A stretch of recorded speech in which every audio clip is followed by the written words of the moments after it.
Now, despite of everything else that's going on, we are also anticipating the AUC race over the weekend. We also have to look back at home and look at how things are progressing. Are we digressing or progressing? Now, if you followed closely what happened in the National Assembly today and the day before today, different submissions were, presented in the House. One of those is that of Junet Mohammed, who warned of a constitutional crisis. But I'm here with Wakili Nelson Harvey, who will tell us for sure if that is looming. Let's listen in to Junet. Speaker, these judges are raising very serious fundamental issues. They are raising issues relating to violation of the Constitution, Mr. Speaker. And you remember we impeached someone here because he violated the Constitution, Mr. Speaker. Mr. Speaker, if this matter is not addressed, we are going to have a constitutional crisis. A constitutional crisis, Wakili? Is it? Well, this is a set of players, evidently. Azimio and Kenya Kwanza are playing with the minds of Kenyans. There's no constitutional crisis. The clarity on the constitutional provision, as far as this matter is concerned, is contained in Article 108. That clarity has been given by the court. Well, my uncle Mohammed Junet assumed the seat of the majority leader yesterday. Yes. What handicap is there in him performing his role as majority leader? Unless, of course, this is a smoke screen. They may have had genuine reasons to go to court 3 years later, but on account of the coalition deal between Kenya Kwanza and Azimio, or Odium in particular, the determination now appears to be an inconvenience to them, but they do not want to say so because they will lose face amongst Kenyans. So that is why they may want to talk of a perceived crisis. There's no constitutional crisis. So it is not the Mountain Hill? No, it's not. Because when I listened to the Suba North Member of Parliament, we were hoping she'd join us, but let me just share this. And she said that there are law-abiding citizens as Azimio coalition members, and indicated that Azimio would want to be sure that they follow the rule of law and they support a broad government. And based, he's saying that the government is broad, but it's not based. If you listen to her, before saying that the Luo philosophy that she referred to, that when a strong man is stepping on your mother's pipe, which really got people intrigued into what she was saying. What you're saying really is that what the Azimio coalition members are doing is just but a game. Is it? So you're confirming that when they're saying we will take action, is there any legal action that Azimio coalition could take? Because when they say we will take legal action, it's even here in the papers tomorrow. What particular action would they really take? People have so far likened Azimio coalition or ODM with probably street protests, etc., or challenging what they have to challenge in court. But what are the options that they are not short of remedies within the House. They ought not to go to the streets. They will not go to the streets. All right. As she indicated, they are part and parcel of the broad-based government. The dichotomy she tries to create between broad and base, yes, maybe it is in Luo lingo. I do not understand it. But anyway, within the House, there is credible grounds upon which to impeach Moses Wetangula. Forget about what he's done today. Wetangula cannot continue holding office of party leader of Ford Kenya and Speaker of the National Assembly. That's an impeachable offense. Okay. So if they mean business, let one of them collect signatures and demand the impeachment of Wetangula. If they do not do that, then be guaranteed they are playing with the minds of Kenyans. Now, let's just take a look at what happened today. It's very, very important. We had a very comprehensive report around it. And as Nelson Harvey is saying, if Azimio is really serious, there are grounds to impeach the Speaker of the National Assembly, Moses Wetangula, as much as he has said that he does not debate, neither does he vote.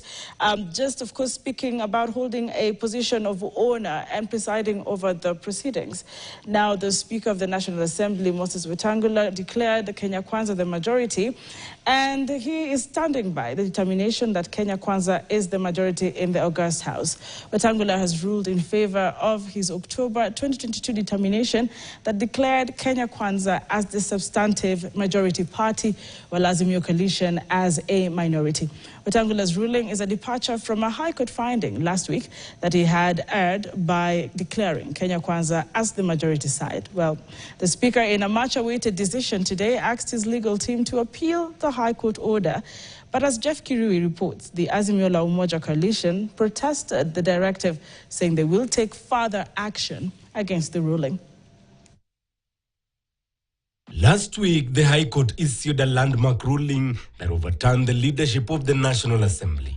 The court determined that Wetangula in his previous ruling made a mistake by declaring Kenya Kwanza is the majority party in the National Assembly. Order.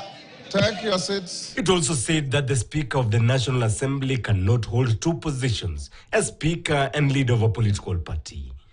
But in a much-awaited verdict read in the August House this afternoon, Wetangula stood by his earlier determination and ruled that the status quo will remain. He affirmed that 165 MPs are affiliated to Kenya Kwanza coalition, compared to 154 of Azimio la Umoja.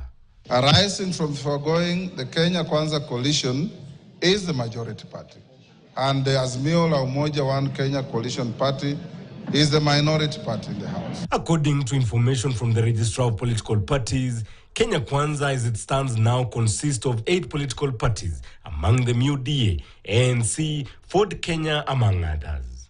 Azimio, on their part, also has 8 political parties, including ODM, Jubilee Party, Wiper Party, KANU, and DAP Kenya. The Speaker, while recognizing the High Court order, said he had asked the legal team representing the National Assembly to move ahead and appeal the decision.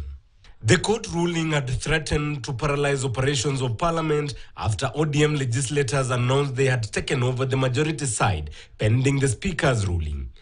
Speaking after the ruling, Suba North MP Millie Odhiambo registered her dissatisfaction with the ruling. I want to indicate that as Azimio, we very respectfully disagree. When a strong man steps on your mother's pipe, you tell your mother to remove her pipe. That philosophy acted when my mother, in the generation of my mother. In my generation, if angamatek onyonokwesimeru, you point at the eyes. You point at the eyes of Ngamatek, respectfully. So, Mr. Speaker, I want to say that today, you are Ngamatek. Ngamatek is the strong man. You are stepping on my mother's toe. But I will respectfully tell you, Mr. Speaker, that I don't agree with you as a strong man, that you are stepping on my mother's toe. And as Azimio, we are going to take further action until you stop stepping on my mother's. When you obey the law, sometimes you may step on somebody. Sometimes you may not. But the law remains the law, and in the law we trust, in our constitution we trust. And with the Speaker's ruling, Azimio la Umoja coalition members who had occupied the majority side on the right side of the Speaker had no option but to retreat and cross over to their rightful place on the left. The ruling has for the time being settled the fight for the control of the House. The ruling now paves the way for the reconstitution of sessional committees that seizes every end of the year, including the powerful House Business Committee that sets the agenda for members of Parliament. Jeff Kirui, KTN.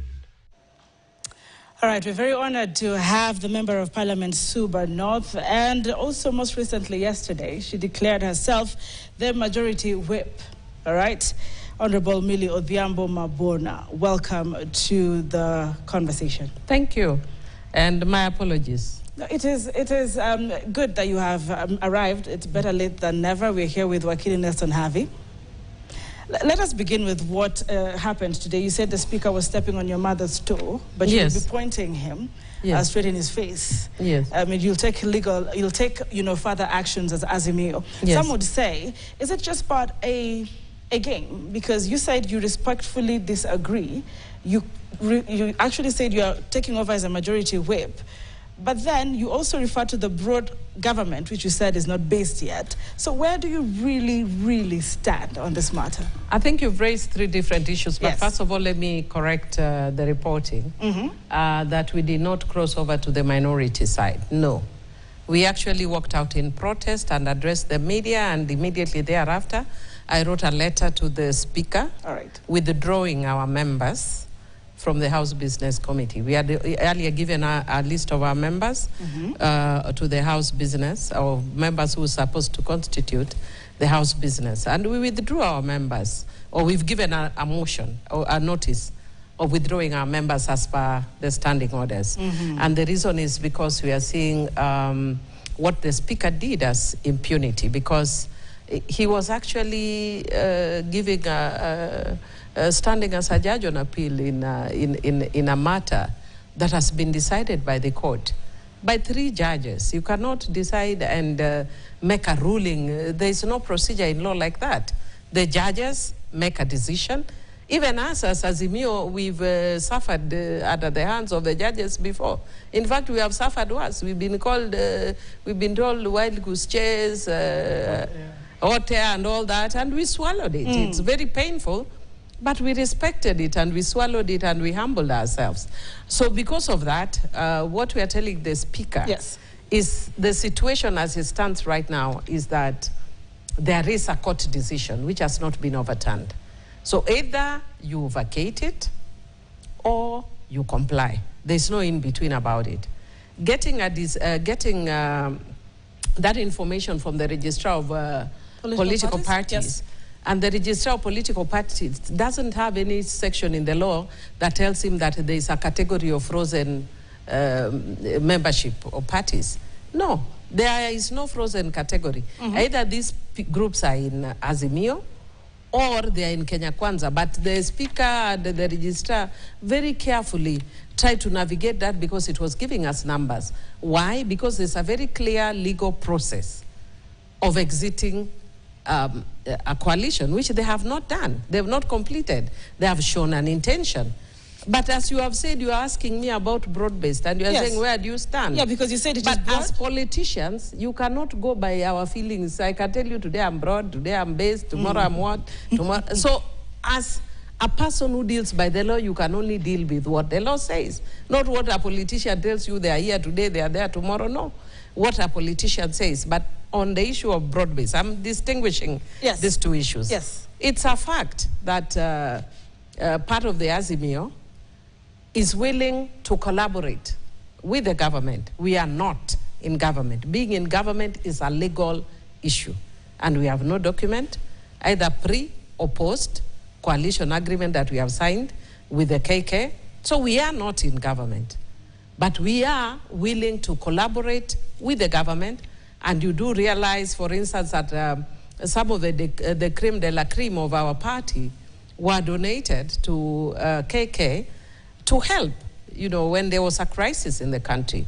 And it is within that context that we came in to try and navigate. But we are saying as Azimio, why am I saying it's broad, but I'm not seeing the base? Yes. The base is about principles, the base is about values, the base is about taking Kenyans seriously, and the base is about also the relation between us as a coalition. All right. Yes. Now, the Speaker of the National Assembly, I'm still going to come back to you, Akili Havi. Just give me a second here with a Member of Parliament, Millie. He has clearly mentioned and said before you in the House, he does not vote. He does not debate. He's holding a position of honor to preside over your proceedings. Yesterday, you were very clear and you asked him to step down, which he did not do today. Yes. But Wakili here says there are grounds to impeach him on that. What do you think would be the next course of action? Because we need House business proceeding anyway for Kenya's interest. Well, the next course in relation to that, and I would agree with the Wakili that there are people who may see that he can be impeached. I'm told there's a member of parliament who is already willing to bring an impeachment motion. But if you actually look at the judgment of the court was saying you cannot at one time be the speaker and at the same time be the leader of a political party. So all he needs to do is let go of one. Let go of being a leader for Kenya or let go of being the speaker. For me, it's as simple as that. Let go of one, because you cannot have your cake and eat it. Because even from the way things are going, if you look at the decision he made in October 2022, and you look at it right now, it's a game of ping pong and musical chairs and confusion and drama, a lot of contradictions. And that can only happen when you are really struggling very hard to favor one side. And in favoring one side, you can only do so when you are leaning because of that position.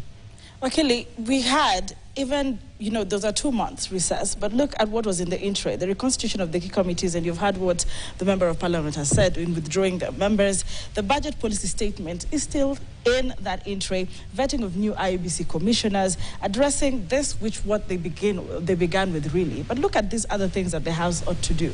And what do you really suggest? Because we need members of the Azimio coalition in the House, not the walking up that we saw today.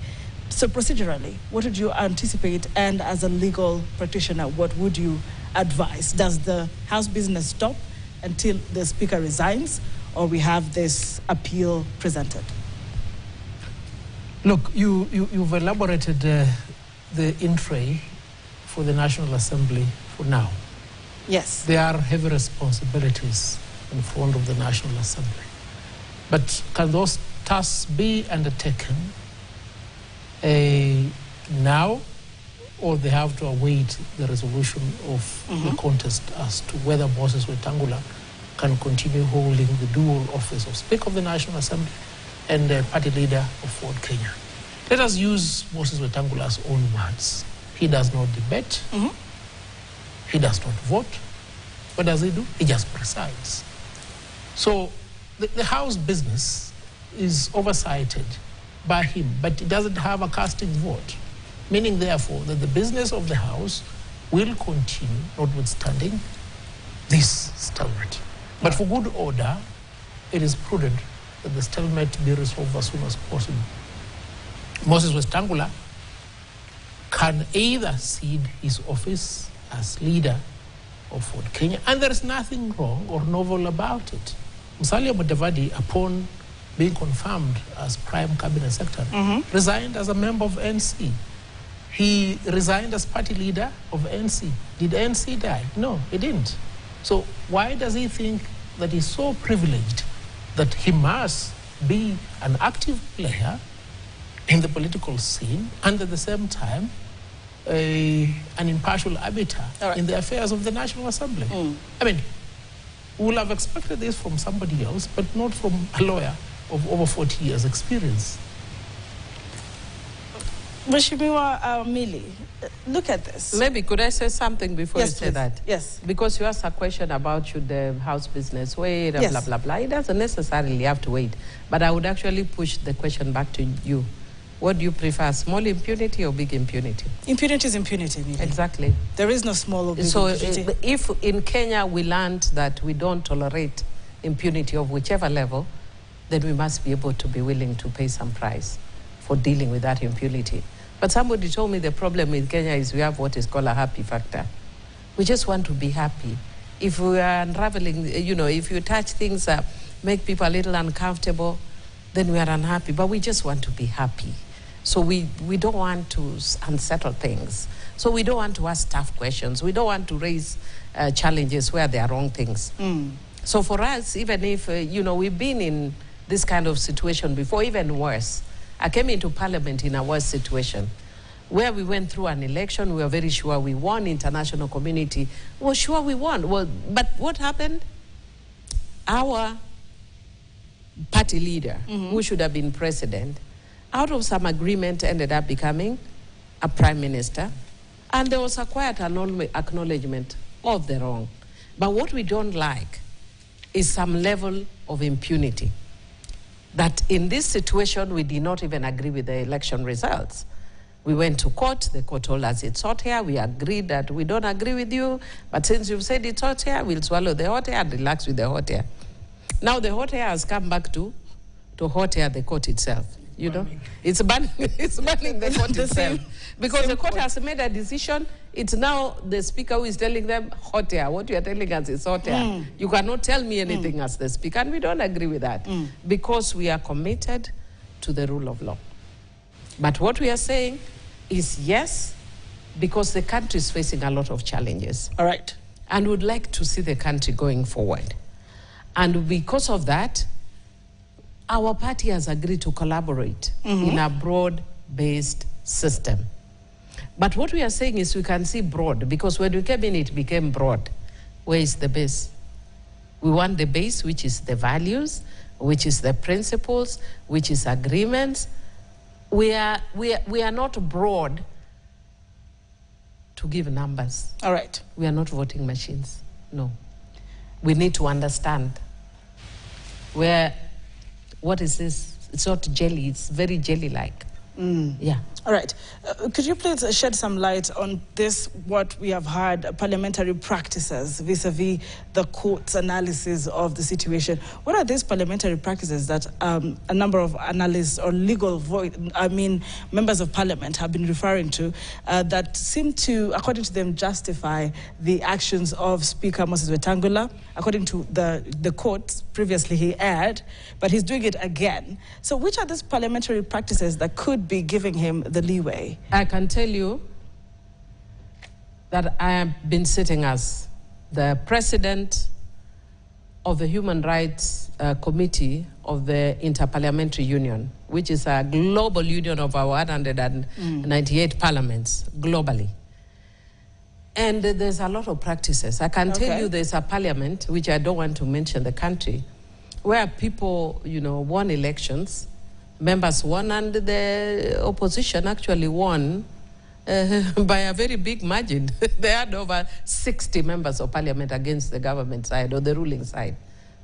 And what do? The government just whipped all the members and removed them. So if we were to follow parliamentary practice, do we follow that as parliamentary practice? No, we can't. Our parliamentary practice must be anchored in the Constitution. And the good thing is we have a Constitution that is very clear. We have Chapter 10 of values and principles that we are guided. So we are not operating in a vacuum. Our Constitution is very clear how we are supposed to operate. So we don't need to go and look into Tanzania if Tanzania is doing the wrong thing. And let me tell you, one of the countries that we've been quoting and overquoting, and I think is going the wrong direction, is the United States of America. So right now, we can't even be beginning to quote the United States of America. Kenya should rise above that and actually be an example to the United States of America. We must now take the lead and be the one that shows people the way. We cannot be saying that we are nascent democracy all our lives. At some point, we must be able to walk, take porridge, and run. We can't be taking Cerelac all our life and calling ourselves a nascent democracy all our life. Let us stand, let us rise, let us run. Let us step up. I want to come to Akili and, of course, to you, Millie, for your closing remarks tonight. But I want to also take feedback from Kenyans because we engaged them on the big question tonight when we actually asked them what their thoughts are on the position of the speaker on this matter. So in our big question tonight, we engaged you, and thank you so much for speaking with us at KTN News KE on X, at Doris Anki. Do you agree with Speaker Wetangula's verdict that Kenya Kwanza is the majority in the National Assembly? As much as a number of you Kenyans are saying we ought not have asked that question, it is important that you also share your thoughts, having followed what happened, in 2022 through to the verdict of the courts last week, and now the Speaker of the National Assembly. Stephen Gesiga Bakori saying a big no. Mulinga Joseph saying no. Francis Keneke said yes. Mohammed Hussein saying absolutely yes. Ben Benson saying no. A big no. I'm looking for one with, of course, an explanation. Kiplagat Kuskei said yes, because political class has always been the winner and the executive possesses the remote control. Very interesting. Very good comment there, because it's saying the executive possesses the remote control. So you, as the House, are controlled by the... That's what we are saying we don't want. Okay. We don't want the executive to have remote control. We want the parliament to assert itself. Kenyans have accused us, in recent times of slumbering, and to some degree we have. And the reason we slumbered is because you like giving a chance when you, give birth to a child, Yes. you want to look at the child first, see how it grows, nurture it, give it time, to grow. But when you see the child you've had, if you've had a baby, and 10 years later it still appears like it was when it was 6 months, you need to see a doctor. You need to see a doctor. What would be your closing remarks on this matter? Because ultimately, you're saying the House can, continue with its business with or without the Speaker. The appeal ought to move on if that's the direction to go. But what else would be your last remarks tonight?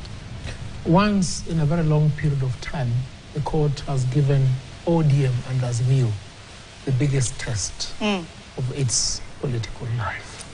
It has given them the best ground upon which to assert themselves in the National Assembly.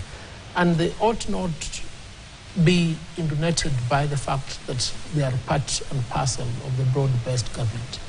There is no harm in ODM or Azimio, as it is the case right now, being the majority party and also working together with government. It's part and parcel of accountability. So going forward, we expect ODM, let's forget about Azimio, it's just ODM. ODM is the opposition. Oh, okay. ODM is the party.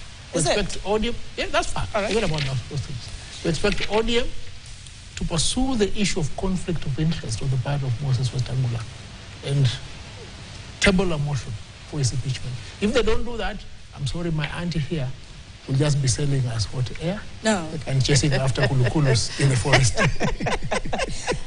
I want to end on that note. If you allow me to just play the video of the week. Okay. But of course, it's been quite an honor to have you both on the show. And my apologies again. I'm sure the viewer has taken that apology. Thank you. Come again, though. I will. Will you? I will. Millie Odhiambo Mabona, and of course, Member of Parliament Suba North, has made her way, and a great show. I also want to appreciate Nelson Havi, Advocate of the High Court, 49th President of the Law Society of Kenya. Here's where we bring you the AUC chairmanship race on Saturday, and I want to encourage you again to grab a copy of the Bold newspaper. Stay woke, all right? Enjoy this video of the week, and have a good night. My name is Anki Doris Ombat.